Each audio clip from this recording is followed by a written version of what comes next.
God's blessings to everyone.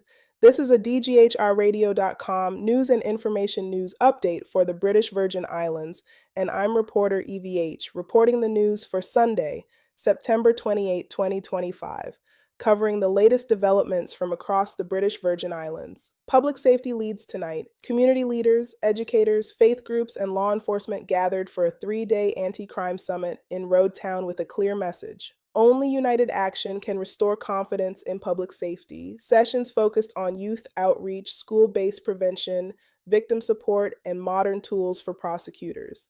In step with that effort, the Royal Virgin Islands Police Force increased security around the summit after receiving information about a potential threat. While the report remained unconfirmed, visible patrols, entrance screening, and contingency plans kept the agenda on track and the public reassured. The summit unfolded as residents were shaken by an armed robbery in Mount Healthy, where 3 masked men stormed a birthday gathering, fired a shot, and fled with valuables. No serious injuries were reported, but the case sharpened calls for neighborhood watch programs, better lighting, controlled guest access at private events, and quicker sharing of camera footage with investigators. At the policy level, senior officials in trade, labor, and immigration pledged a zero-tolerance drive against human trafficking, labor exploitation, unlicensed trading, and document fraud, pairing tougher checks with clearer guidance for compliant businesses. Inside the justice system, advocates and former inmates say overcrowding and limited programming at the territory's lone prison hinder rehabilitation and fuel repeat offending. Frontline voices are urging faster case processing, more community-based sentences for low-risk offenders, and a purpose-built juvenile facility so minors are not housed with adults.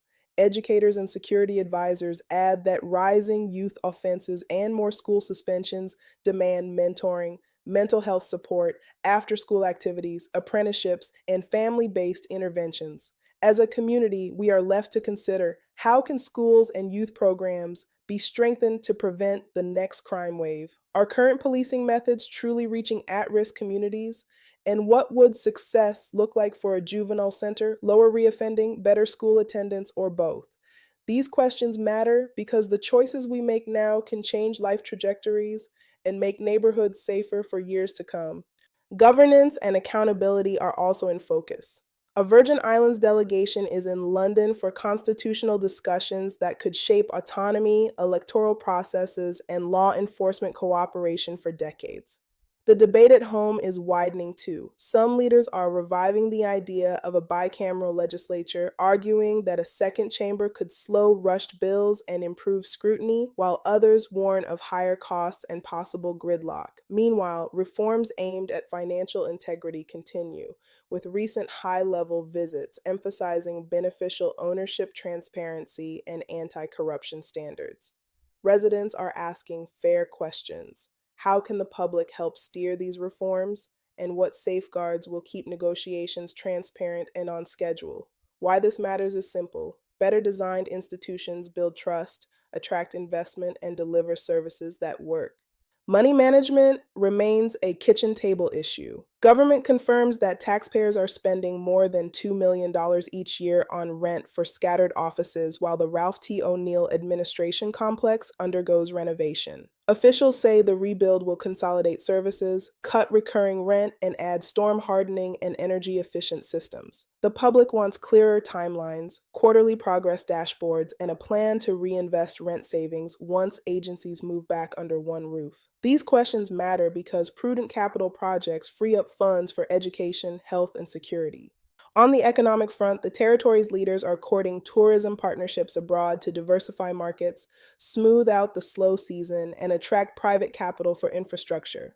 Residents are right to ask what metrics will prove the trip paid off: new routes, co-marketing deals, or concrete investment in marinas, boutique stays, and reliable utilities. When tourism gains are widely shared, small businesses, workers, and government revenues all benefit. Education and youth development brought positive headlines. The story of the Virgin Islands will now be taught to pupils in their final year of primary school in the United Kingdom, strengthening cultural understanding and pride. Closer to home, a major donation of robotics kits to the Education Ministry is expanding hands-on science and technology learning, with teacher training to make sure the tools land well in classrooms.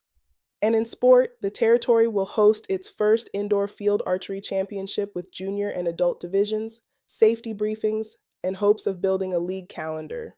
These steps matter because they widen pathways for our young people, from classrooms to courts to future careers.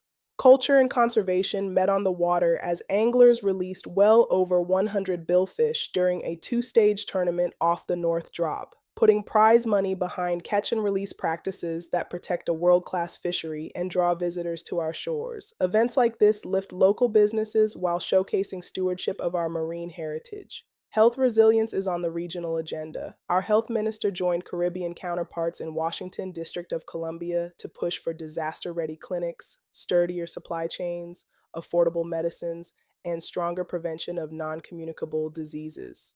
The goal is clinics that keep the lights on, the water flowing, and care available when storms strike, investments that save lives and protect budgets.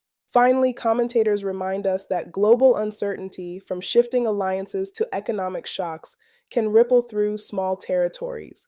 The takeaway for us is preparedness, stronger institutions, diversified industries, and a community that pulls together when pressures rise. These and other issues are of great concern within the islands. What do you think are some good solutions? Let us know your thoughts by texting your comments to 1-315-898-149. You can also join our WhatsApp group and get the news, weather, and other insightful information delivered right to your smartphone.